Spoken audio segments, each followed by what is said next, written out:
এই তো রূপশ্রী। হ্যালো। একটা শাড়ি পরলে কত সুন্দর হতো, এসবের কি দরকার ছিল? আমি কি করব দাদি, তোমার ছেলেই তো বললো এইসব জামা কাপড় পরতে। আমি কি ওখানে এগুলো পরছি বলো? তোর বাবার মাথায় বুদ্ধি আছে নাকি? মা, কি ব্যাপার তোমাদের এখনো হলো না? তুই যে কি বলিস না বুঝি না। এসব পোশাক আশাকে কি ও বুঝতো? ও ছোটবেলা থেকে আমার কাছে গ্রামে মানুষ। একটা ভালো ছেলে দেখে গ্রামে বিয়ে দিয়ে দিতাম। গ্রামে কি ভালো ছেলে ছিল না? হ্যাঁ বাবা, তুমি ঠিকই বলেছো। এরকম একটা মেয়েকে যদি আমি বিয়ে করি, আমার জীবনটা তো নরক হয়ে যাবে। কোথাকার কোন গ্রামের মেয়েকে নিয়ে আসছো আমার সঙ্গে বিয়ে দিতে?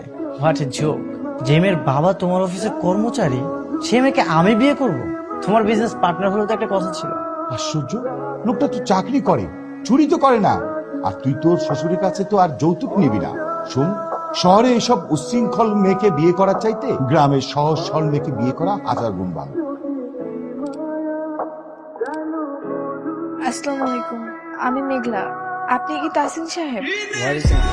হ্যাঁ, আমি তো আছি। তোমার আসতে তো লেট হয়ে গেল। আসলে আমার জুতোটা পরে হাঁটতে একটু কষ্ট হচ্ছিল তো তাই।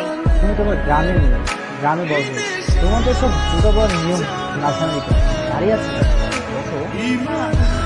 আপনি তো বসতে বলেন তাই বসে। আশ্চর্য, এখানে বসতে বলার কি আছে? বসো। দেখো, আমি শহরে বড় হয়েছি, তোমার সঙ্গে এই বিয়েতে কিন্তু আমি রাজি না। কিন্তু আমার বাবা মা আমাকে জোর করে পাঠিয়েছে, দ্যাটস ওয়াই আমি এখানে এসেছি। নাহলে আমার বিন্দু মাত্র ইচ্ছা ছিল না তোমার সঙ্গে দেখা করা। আচ্ছা, তুমি তো গ্রামে বড় হয়েছো, কখনো কারোর সাথে প্রেম করেছো? না। কিন্তু আমি অনেক প্রেম করেছি। আমার অনেক মেয়ে বান্ধবী আছে, আমি তাদের সঙ্গে ঘুরতে যাই, আড্ডা দেই, পার্টিতেও যাই। কেন? কেন মানে, এটা তো এখন কমন ব্যাপার। আর বিয়ের পরে আমার বান্ধবী থাকবে, আমি তাদের সঙ্গে পার্টিতে যাবো, আড্ডা দিব। তোমার কি কোনো আপত্তি আছে? হ্যাঁ আছে।